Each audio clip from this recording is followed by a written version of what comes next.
Hello and welcome to Procrastination Station. This is a show about sustainable creativity and self-sabotage. I'm your host, Hannah, and I'm a multi-passionate creative with lots of feelings, too much compassion, and a splash of sass. I believe everyone self-sabotages from time to time, sometimes even unaware that they're holding themselves back. I want to know how our setbacks can become our superpowers and how we can grow through our downfalls to find gifts within us to bridge the gap for people to fill the spaces where we lack. In other words, how can we invite all parts of ourselves to come along for the journey? Self awareness is the first step. I believe we make change by reflecting on our values and perpetuating our values to our community. I get in touch with my values through creative practices, and I use the show to share those values with you by encouraging you to be more creative more often. Throughout the show, you will hear my pseudo intellectual business opinions, superpowers and setbacks to perceived flaws, and creative strife and victory. Please keep listening, and I hope you enjoy today's topic.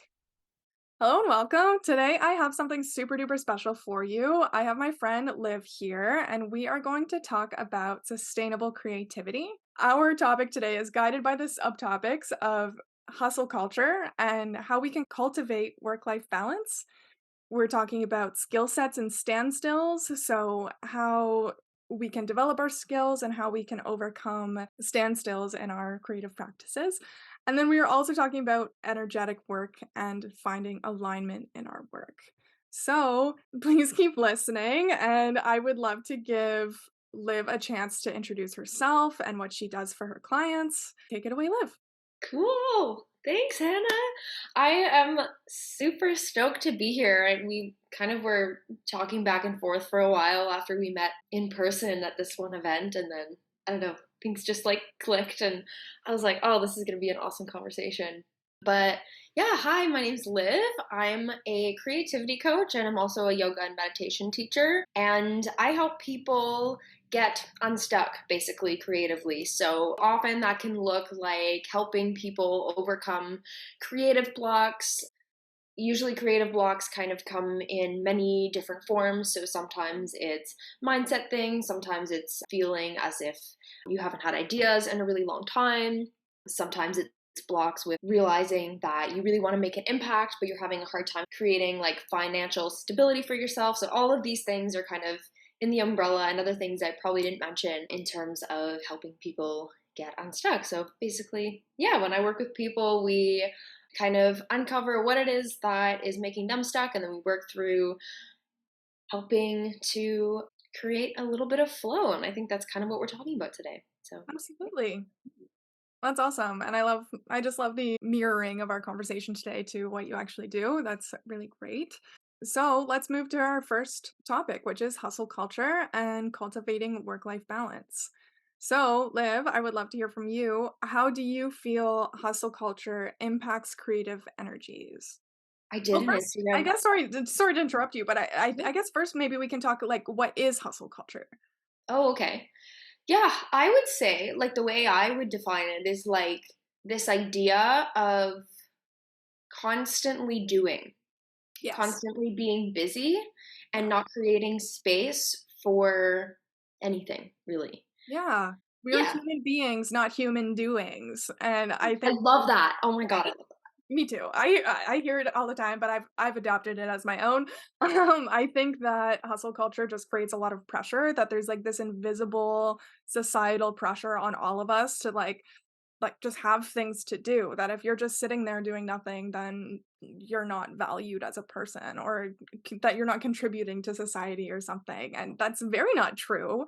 But moving on to the question part of this topic is how does hustle culture impact creativity specifically?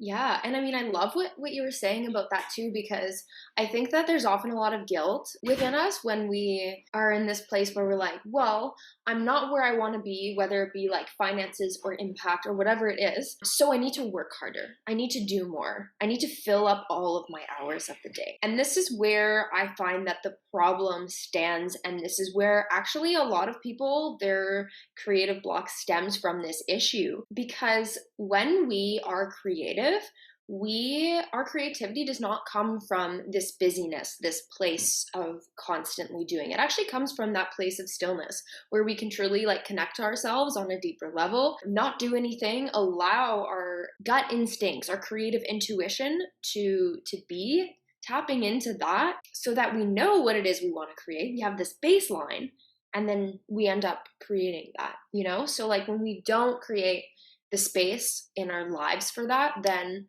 we are completely omitting our creativity. So that's why I like for anyone listening, if you're like wanting to implement any of this stuff, it's like the first place you can start is, okay, do you have any space for any amount of stillness or any amount of connecting with yourself and unlearning the hustle culture in a way that is conducive to your creativity? Totally, totally. I notice for myself in terms of hustle culture, like when I am moving through a creative block or when I just am blocked, that the best thing for me to do is to step away. So if I'm working on a project, I'm getting frustrated or I can't see where I need to improve or I just don't know where it needs to be worked on to be finished, then just not doing that for like a solid week to just, like, let myself, like, just decompress and get some perspective from the problem is really the best way for me to not get all caught up in that problem, right? I agree with what you said too, where there's, like, a lot of guilt that comes along with that too, like, guilt and pressure to be like, "Well, I'm not making progress if I'm not doing anything towards making progress," but rest is productive and not forcing yourself to continue on a project if you don't see where the holes are or if you don't see where your blind spots are. Stepping away is really the best way, at least for me, to gain that perspective, right? 100%. I always encourage people to step away. I think it's so funny when I start working with people, it's over time I see the hustle culture diminish. I mean, we're always like we live in this society, so it's really hard to fully step away from that. And we shouldn't because this is why we're here chatting. Like it's okay that these things are in place. But it's like finding that balance in a way, right? And when I start working with people, they come in and they're like, Liv, I want to do this and this and this and this and this. And then like, slowly, as we start working together, we do like less. We're still doing things, but it's about like implementing those spaces of rest and those spaces where you can connect with the joy in yourself to bring out the creativity in you. And from doing that, it's like this creativity just completely opens up. And then that's what makes your work so much. That's when it's like, I'm sure everyone's experienced this where they've been in a mode of creation and it's just felt so easy. Everything flows one after the other. And so you're so right, Hannah, where it's like sometimes you really just need to take a step back, which is the hardest decision to make because it's like going opposite to what we're like taught is what we should be doing. But it's just way more productive in the end. I absolutely agree. Something, at least for myself, that I really practice, and this actually moves us pretty easily into the next topic within this subtopic, is how does work life balance build gateways to improve sustainable creativity? For me, something that I've really had to work on within my own like neurodivergent creative Same. is not overdoing my expectation for myself. So, like, I sit there sometimes and I'm like, "I have this idea and this idea and this idea, and I wanna get them all done right now," and I am a very go, go, go type of person. I like to do things, but that balance is just so key. Cultivating work-life balance is for me, means looking at things one step at a time, and, like, this might be a little bit nuanced to explain, but I have multiple different priorities in my life. Like I have my family, I have my friends, I have my business, and then I also have my creative projects. I like to make sure that I only have one goal within each of those things at a time so that I'm doing a one foot after the other type of thing. There would be other times where I would fall into a situation where I'm just way overdoing it with my goals for my business, and then I neglect my friends or I neglect my art. And both of those things are super duper important for me. So I need to make sure that I'm not really overdoing it. That wasn't that nuanced to explain, but I would love to know your thoughts on this as well on how work life balance builds a gateway to improve sustainable creativity. Yeah, I love what you said. And I feel like what I have to say about this pretty much stands a lot on what you're saying is that, like, I think when we think about ourselves as creative humans, we forget that, like, we are entire people. We forget that our creativity is not an isolated thing. right? When we are working to unblock our creativity, we have to look at every single aspect of ourselves, right? Yeah, like I always like to address with people, like kind of like you were saying, Hannah, like all those aspects of your life, your relationships, your sense of adventure. One of the things I really think is really important is the aspect of joy. What are things that you're doing in your life that are bringing you joy right now? Because actually, it's really easy. Again, this is like the hustle culture thing, right? It's like falling into the trap of always working. Our creativity is born from when we do those joyful acts. So, like a task that I really like to give to people is make a list of some of the things that you really love to do when you were a kid. You know, like have that like childlike mindset. I don't know, maybe you liked trampolining as a kid or something like that. I'm just gonna use that example because my friends and I we were like, yeah, let's go trampolining, and I'm like so excited about it. This flipping awesome. Like I'm like, okay, I'm gonna be a kid for like an hour, however long I'm gonna jump on that trampoline. You know, like do things like that. And then kind of all the other aspects, right, of work and creation and all those things. But 100% like choosing. Also, I know this is kind of a lot, but I like to give so the listeners can take whatever they want. Yeah, Take and no, leave, keep right? going. This is lovely. This is kind of my like neurodivergent brain too. I'm just like excited. I'm I love it. I love it. It's great. like, you know, you feel me. I do, and I can sometimes go on whole tangents too, but if it's a problem, I will kind of be like, "Hey, let's move on." But no, keep going. But yeah, anyways, the last point I did want to say is like, yeah, you definitely it doesn't work to work on all these things at once. So I know like I listened to one person's podcast. She's like a health coach and like a life coach for business coaches. Her name's Jen Pike, and she's really awesome. She always says when you're trying to like work on something in your life, choose one, two, or maybe three things. Yeah. So you can really dive into it and really in detail work on it and then Yeah. work on the next thing, you know? I love that. I love that. And like at least for me, that really applies to what I do with like having my priorities as like very labeled, rigid things. And I only have one thing for each of them that I'm working on. So like within my business, like I will work on making my podcast the best that it can be.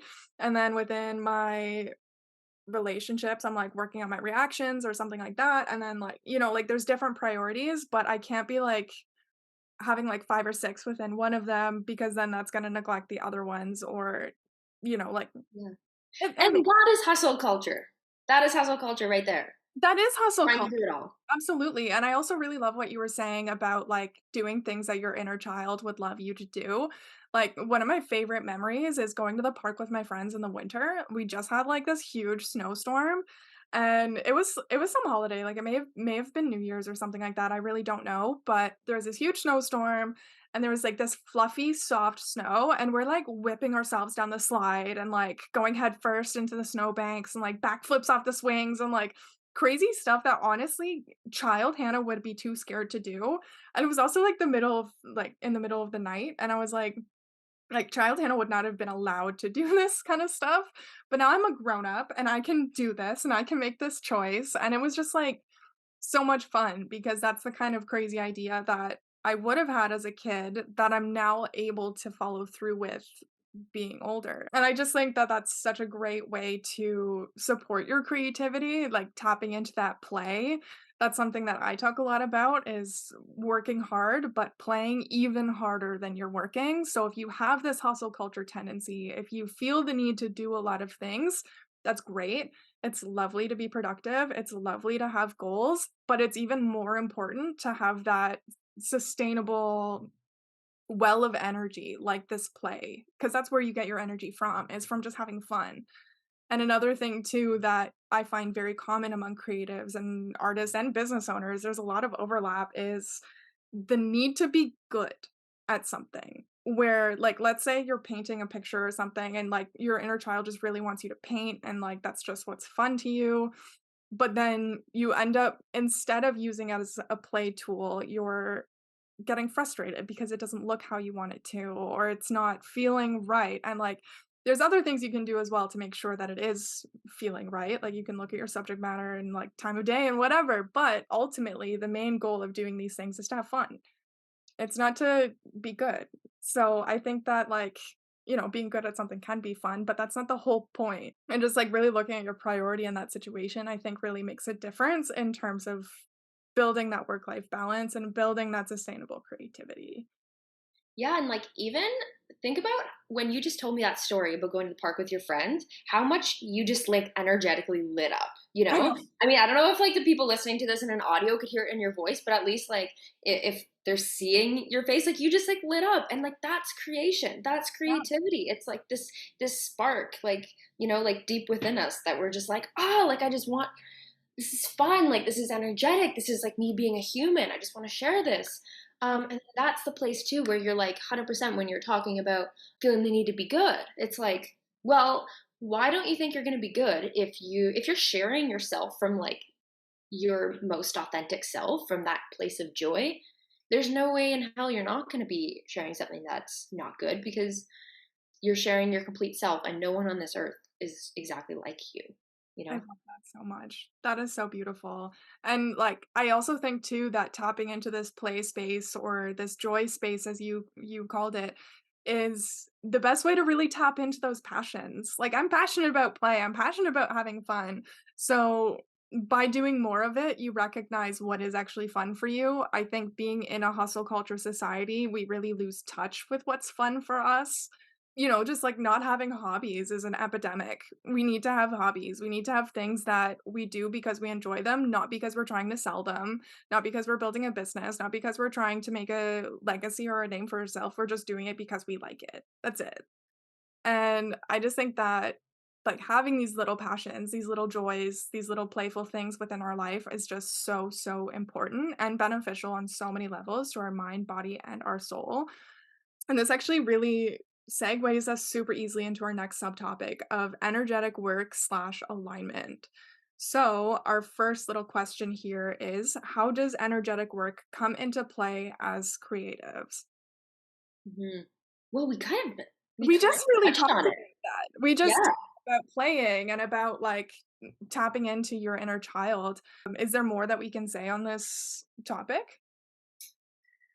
I mean, I think it's like a bit twofold, right? And it sort of touches on what we first talked about at the beginning of this is like creating that space for stillness and deep listening, but then also having the playful aspect. And those two are things that you can connect with yourself in an energetic way. And that way it's like you have this part of you, you have this connection with yourself, and then you have this joy, and then you like merge the two in a way, and they're this beautiful dynamic duo that supports your creativity. So if you're looking like right now we're talking this podcast is like sustainable creativity. I just gave you two things that you can do, right? Yeah. You can stop, connect with yourself. And by the way, when I say stop and do nothing, like I mean I teach a lot of my clients meditation, but you can also do it in ways that isn't so formal. Like I often say like if you like have a deadline or something like that, a good creative practice if you're like if you need to get something done in a pinch is like set a timer on your phone for like I don't know 10 minutes 15 minutes and like just don't do anything, just Yeah. like look out the window and like do nothing. There you go. There's that. And then if you want to establish some of that joy that we were talking about, do one of those things that you love to do when you're a kid and see how you feel. And that is how you tap into the energetics of creativity. I Pretty love much. that so much. I love that so much. I think that tying back to our hustle culture conversation, you don't have to have like a full do nothing day necessarily. You can totally just be like I'm at my max. Like I can't think about this problem anymore. I'm going cross-eyed. You can then like just like go outside and take a few deep breaths and like this can take you like you said 10 minutes. It doesn't have to be a whole thing, but actively putting it away and being like just having this conversation with yourself like for the next 10 minutes, I am not going to think about work. I'm just not gonna be doing this project. And like that can really make a big difference in terms of like coming back fresh faced and being able to tackle these problems from a place that's like just a lot more balanced and a lot more objective rather than feeling the need to just like grind yourself into the grindstone and like producing bad work, like I find myself when I'm like really pushing through things, that is when I start to create things of lesser quality because Mhm. I'm not balanced when I'm doing them. Yeah, let's move on to our next little question here. How does personal development come into play as entrepreneurs? So, this is a lot of like self development, a lot of like working through self sabotage mechanisms. Anybody that chimes in on a weekly basis to my show knows we talk a lot about self-sabotage. How does developing through these mechanisms come into play as entrepreneurs or creative entrepreneurs, either one? I think it's about addressing, again, like we were talking about earlier, addressing our full selves. I even notice it in myself when, again, I revert back to the hustle culture and like I have a day where I'm literally working for like, I don't know, 10 plus hours. Cause sometimes it happens. I like to call myself sometimes like a recovering workaholic because I'm with you. I'm, yeah, I'm a dance artist as well. And so I grew up dancing, which is like huge hustle culture. So it was Oh, very totally. like, Well, you're always you have dancing. to practice in order to improve and to be, like, very technically skilled, right? And that's Yeah, it's a physical practice too, so you're really putting a lot of strain on your body with dance. 100%. And I feel like what you just said made me think of just like how it's important to like understand the root of like where hustle culture comes from. Like, Yeah. why is it that you think that way? Which is totally like, I'm kind of diverting from that question. But, anyways, I just felt the need to say that. um, No. but like I think it's really about just like, hey, what are the practices that you can put in your life? Again, like we talked about like the aspect of joy, we talked about your relationships, we talked about your sense of adventure, we talked about your personal care, your health and well-being, all of those things. I like to think of it as like a wheel of life, and how when all of those things are in alignment, then everything seems to be more in alignment. So like that's why it's like if something's not working in your creative life or in your business or whatever sort of medium of like creation that you do, then look at the other aspects of your life. See where those energy leaks are and Yeah. spend some time on that. Like who cares? Like stop spending the time on like the thing that's not working. Focus on what's working. Then you're in this like beautiful place where you're like, So for me, in my opinion, I think that self-development as entrepreneurs, as creatives, even just as human beings, is at least in my message, especially in the rest of the show, that it is not something that we have to get rid of. Like, we are always going to have the yin and yang equivalent of who we are as people. So I feel like a lot of people who talk about self-sabotage and talk about personal development, they are asking they are asking you to develop beyond these self-sabotage mechanisms. So you can be independent, like to a hyper degree where you don't trust people, or you can be overly controlling, or you can be a perfectionist, or you can be an overthinker or an overachiever or a hustler. You can be any of these things to your own self-detriment. Of course, this comes into play when you are an entrepreneur heavily, because if you are any one of these things, and I'll tell you a secret, everybody has some of them, it can sabotage your ability to succeed within your work. But that being said, for me, self-development means becoming aware of these things so that I can then I love the word you said, energy leaks. I can then look at the way that the whole pie that is me, of all of my qualities and priorities, how they're playing together, and usually, if I look at where I might be self-sabotaging, that's where I can then kind of adjust accordingly. That doesn't mean I will never self-sabotage, but it gives me a nice magnifying glass to be able to say, like, "That is probably what it is. My perfectionism is probably the thing that is causing me to have this creative block, let's say, or my overthinking is what's making me, you know, not be able to take action towards something that I really wanna do." So then I can address it a lot more specifically with a lot more tailored actions that are really geared towards me and my needs, rather than just, like, hopping online and, like, what are other entrepreneurs doing? What is this, random coach on Instagram telling me to do to be better? That is not specific to me. Like, I feel like a lot of the time in terms of, like, self-development, entrepreneurship, creativity, we can ebb and flow a little bit too easily with things like what the experts are telling us to do, and, like, this is why play is just so important to me, because then that can really help me get that perspective and, like, just kind of clear my mind of all the noise that I hear online and all the things that I hear from other people, and just tap into me of, like, where am I lending my energy where I don't need to lend it.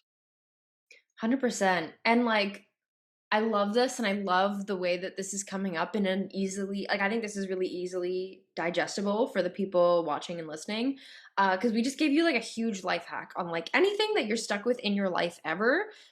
look at the whole chart of your life, like the relationships, the adventure, the play, the work, all of it. And like again, like you were saying, see where it is you're stuck, like whatever that is that might be. And a lot of the times it's like maybe a few things that kind of weave into each other, but like Like, see what it is and then if work on I that thing. totally, totally. Like, if my overthinker is overthinking, if it's doing its thing, then I can see that problem coming about in my business, in my relationships, in my art, and it just kinda all comes up at the same time. So then it allows me to kinda step back and say, like, "Where am I seeing the patterns? Where is the cycle repeating itself?" So then I can make the choice to break that cycle. Yes, I love it. 100%. Okay, the last question within this topic, I think we really did cover already. It's how does alignment show up when working on sustainable creativity? Do you have more to say on that, or can we move on? I think the only thing I would have to say with alignment is because often when we're like searching for ways to get unstuck, it's obviously because there's a lack of alignment. We're like, you know what? Oh, this doesn't feel quite right. This feels like I'm trying extremely hard. Like I feel like I'm wasting a lot of energy in doing this. And what I'll say is when things feel energetically aligned, you just know. It's Yeah, like this click. You just know. You're like instantly, like you can feel it in every cell of your body. It's like from this like chest constriction to like, oh my goodness, like this is alignment for me. This is what feels right for me in this moment in time, at least. Obviously, alignment can totally change. I think it's also just like to know if you're in alignment. Well, if you're doing a certain thing, well, how does it feel in your body when you're doing it? How does it feel in your mind? Like let's say you're creating something. So I know a lot of people probably listening to this are entrepreneurs. Let's say you are creating a piece of content for your Instagram feed. How does it feel when you're creating this content that you're creating? Does it feel like easy? Does it feel like you're excited to share it, or does it feel incredibly hard and like it's taking a lot of energy? yeah, Um, if it's what I just said in terms of taking energy, how can you make that shift to find that click? And it yeah. takes a bit Like, of it figuring that takes out. practice, it takes Yeah. tweaking things and trying things, and, like, you will never know if you don't try, like, and it's I love how you were just saying, like, if it's taking a lot of your energy, like, how can you shift that? So, I actually felt that click recently, and it's just, like I'll tell you something, I don't know if I have ever in my life actually felt fully aligned until recently, and it was just like, Yay! isn't that great? This is worth celebrating, by the way. Celebrate the alignment too. Exactly, and that's another little pro tip for anybody, like, celebrate everything. That's how you really tap into your joy and your play is to, like, just celebrate every little win, so thank you for that. I will definitely have to buy myself a cake or something. But Yes. I've talked on my show quite a bit about practicing my inner dialogue.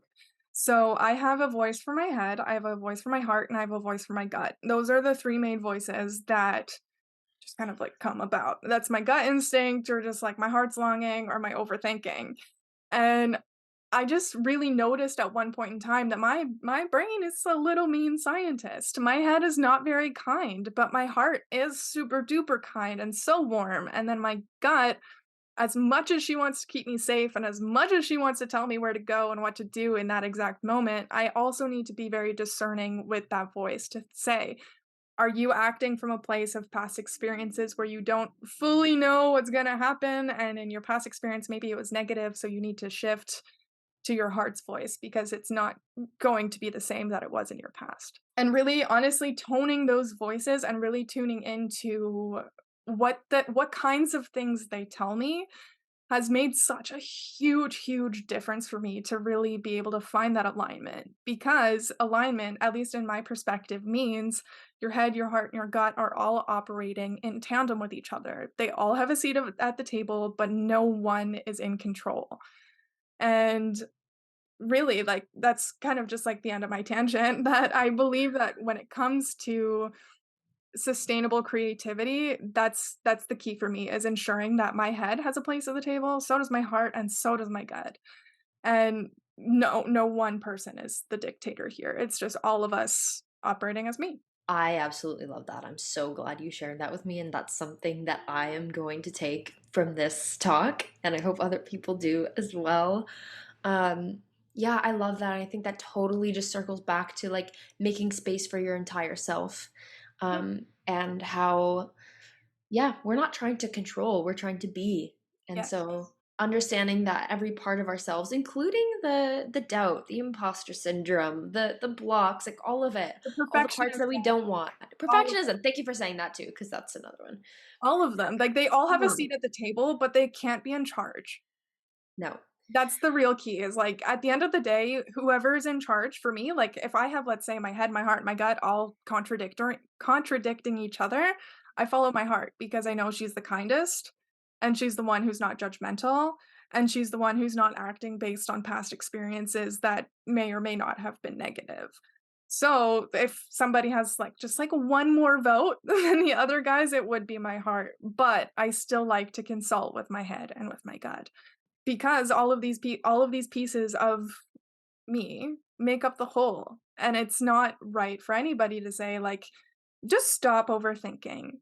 Because yeah, right, like, you can't. There's no, like, meditation on this planet who's just going to completely cure your overthinking. It will help you deal with it, it'll help you develop tools to handle it, but it's not gonna just period stop it.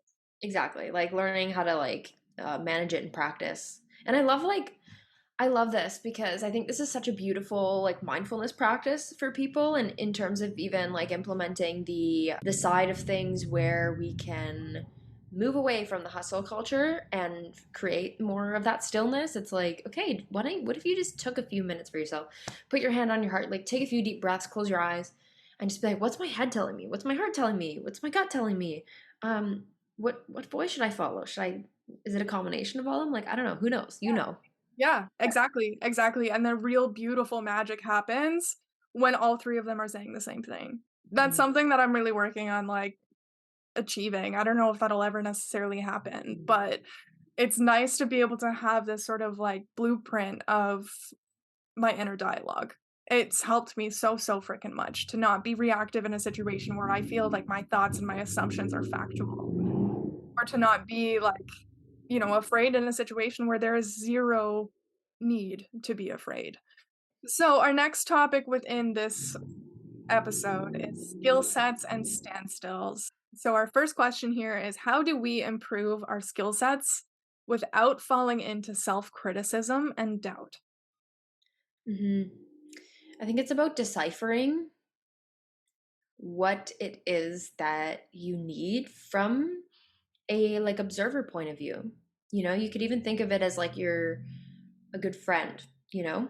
When we look at what we need to do from a very close perspective, then that's when all the judgment happens. But like when we're distant, when we have that detachment, we can better discern what it is that we actually need to do. And then when we have those steps of what we actually need to do alongside with everything we just talked about managing the inner critic and everything, Yeah, then those things can work in harmony. absolutely. Absolutely. So, improving skill sets really comes from a mixture between developing that inner dialogue and then acting on it within like an external environment from a place of neutrality or objectiveness. That makes a ton of sense. I love that. And also, just kind of a mention here. There's not always necessarily a need to improve our skill sets. Sometimes it's more so finding the right application for those skill sets, but not necessarily needing to change the way that we do them. That being said, sometimes it is, like, but, you're doing a little happy dance there. Did you have something to add? Yes, I'm just like, yes, I'm so glad you said that because I feel like we always think that we need to improve our skill sets. And I'm just going to tell you flat out that like we're never going to feel we know enough, you Yeah. know? Like that imposter syndrome never goes away, really. I mean, let me know if it does for you, but I've talked to pretty much everyone and it doesn't go away because there's always more we can learn. I think often a lot of people are like, well, my skills aren't there, I just need to improve my skills, I need to work on this and work harder at this and this and this. But it's like, no, this comes back to the alignment piece. take what you already know, because you know a wealth of information and you've lived a very experiential life. Like, you take your experiences and whatever you're creating, make it energetically align with what you already have. Like, you don't need to know more. I mean, you can, it doesn't hurt to know more, but that's not what's going to make things click for you. Yeah, for sure, for sure. Especially like we're talking a bit about entrepreneurship and creativity in one, but I think for entrepreneurs, like a lot of things that stop people from taking action is I don't know enough. But we are also so inundated with information online where I also believe most people know too much. Yeah. That there is also such a thing as over information, as too much information to a point where you enter a place of decision paralysis, where you can't, decide what to do next because there are so many different paths and so many potential consequences and so many potential benefits to each of them that it just becomes so hard to decide on your next step. And I think that we were talking about improving skill sets without falling into a place of criticism and self-doubt. I feel that, that inner critic is a piece of us. That's the piece of us that drives us to improve. It's the piece of us that drives us to learn. And it is great to learn. It is great to improve, but we also need to make sure that they are not in the driver's seat, that they are not the one that's like stopping us from taking action. I was talking to my friend the other day who mentioned that she has so many ideas for her business, but she's afraid that she's worried she's gonna be judged or she's worried that that people just won't like it, and I told her, I'm like, "Girl, I'm scared too." Like, life is scary, business ownership is scary, it's a risk, it's a huge risk, and it's okay to be scared, but you still need to do it. That your Yeah. self-doubt and that your criticism, like, those are all parts of you, and they're beautiful, and they are pieces that make up the whole, but they do not deserve to be in charge. Yes. I I absolutely love that. And some, like, one point I just want to highlight, because like, if we're speaking to like entrepreneurs and creatives in this, I think it doesn't matter like what type of creative you are. I'm sure like you're working on like selling something, whether it's selling yourself, whether it's selling your services or your program or whatever it is. Um, at the end of the day, I've never bought anything or anyone's program or whatever it is, or piece of art or whatever, based off of what I thought purely on the product. It's because that person has a lot of heart and soul in what they Yeah, do, and because they are being vulnerable, and because they are showing themselves. So yeah, it's freaking scary. At the end of the day, if we can, the more we tap into that part, that authentic self that just shares what it is we're creating and doing, that is far, far more valuable than knowing more skills. absolutely, absolutely, and I also feel that when you are having this heart and soul in your business or in your creative practice, and if you have a creative practice, it's all heart and soul, that's what creativity is, that having that vulnerability is honestly just like that it's the best way to combat hustle culture because when you are being vulnerable, when you are being authentic, you can't lie to yourself. You can't say like, "Oh, I'm just being lazy. I need to push through this," because you know in your heart you're not. You've been doing too much already, so you need to step back. And I just think that's super duper beautiful. Now, I know we only have 5 minutes, so we maybe are kind of jumping a little quick here, but let's finish our last little question before we conclude. How do standstills and creative blocks serve our overall creative development? Mm. You know what? Creative blocks are actually important, and we should learn to love them, and know that they will keep coming up. Whether sometimes people are in a creative block where they've been blocked for months and they haven't created much. Some people are blocked for an hour, or they're blocked for a couple days, or whatever it is. They all have a beautiful thing to teach us about ourselves, right? This is where we go into, okay, this is really lovely.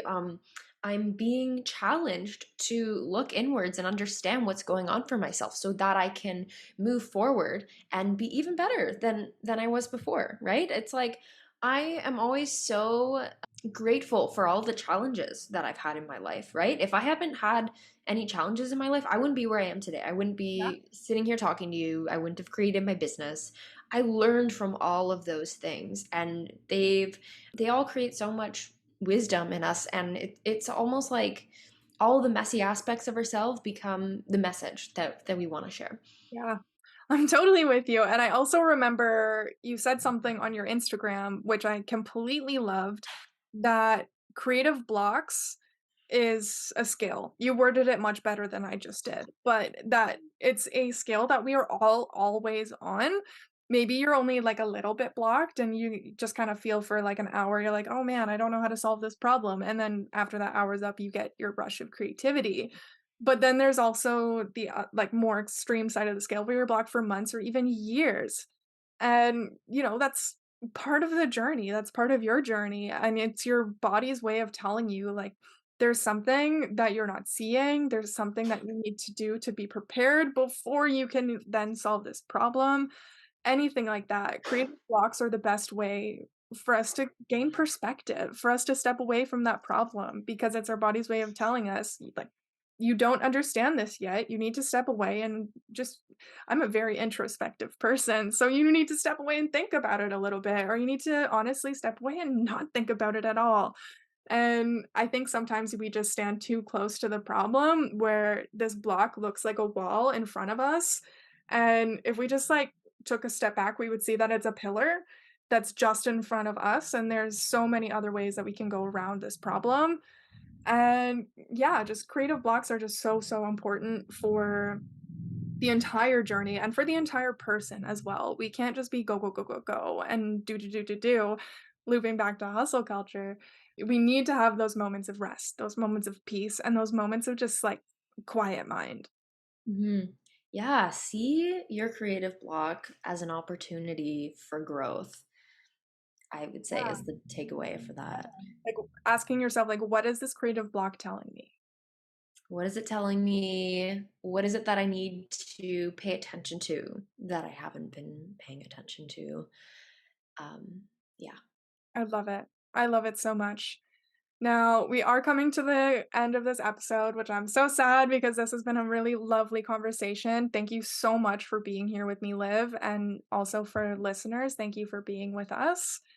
And I would just really love to know if anybody listening is really interested in getting together with you and working with you, what would be the best way that they can do so? Yeah, I would say Instagram. I'm on there every day. You can always send me a DM, say hi. You can find me at Liv Yoga. It's Livyoga. So I Liv will Yoga with two A. Beauty. I will create I'll add that to the link in the description of this episode, so if anybody is interested, please check her out. Liv and I have been talking for a few weeks now. We've known each other for a few months, and, like, she's already one of my greatest friends, so, uh, check her out, and this has just, like, been a really, really great episode. I've learned so much, and I really hope that our audience can learn a lot too, and I honestly, let's do this again because this was really great. Oh, 100%. Thank you so much for having me. And this was like such a fun, free flow conversation. And yeah, I hope that the listeners got a lot of value and something that you can take away to find a little bit more freedom within your creativity. Yeah, for sure. For sure. I know you have a hard stop. I'm sad to let you go, but I have to. So thank you so much for being here. And I'll catch y'all in my conclusion. Yeah. Oh my gosh. Thanks so much, Hannah. Oh, you're the best. No problem. Thank you so much for being here with me. And I hope you enjoyed today's topic. Please share your feedback with me on any of my social channels and remember to subscribe. If you would like to support this show, you can buy me a coffee with the link in the description. With your tip, you get lifetime access to downloadable activity sheets and the warmth in your heart knowing that you're helping a small business. I also have a marketing course called Marketing Mastery, a self study program. There's no group component, there's only 4.5 hours of content that you can do in your own time, and it's packed with info about using platforms like emails and YouTube to grow customer lists and social media to drive traffic to your customer lists. I also have one-on-one marketing consulting services for creative businesses. And if you'd like to discuss how I can help you in your business further, please reach out to me via email. And if you have feedback about my show, please use my social channels. You can find all relevant links in the description below, and thanks again for being with me, and I do hope you come again. Cheers for now.